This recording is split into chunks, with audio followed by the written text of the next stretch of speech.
Hindi ako pinanganak na Muslim. Pinili kong maging Muslim. Kung gusto mong malaman kung bakit, hindi siya dahil sa relationship, dahil sa pressure, dahil sa trend. Nagsimula lang siya sa simpleng tanong kung ano ba ang katotohanan tungkol sa Diyos.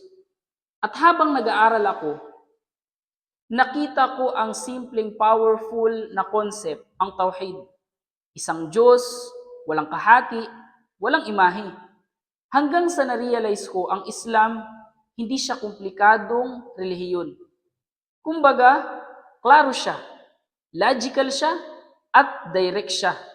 At ako, hindi ako scholar.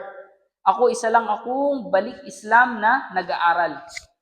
At habang lumalalim ang pag-aaral ko, nakita ko ang consistency at justice sa Islam. Ikaw, hindi kita pinipilit na maniwala. Gusto lang kitang tulungang maintindihan kung bakit ito ang pinili kong landas.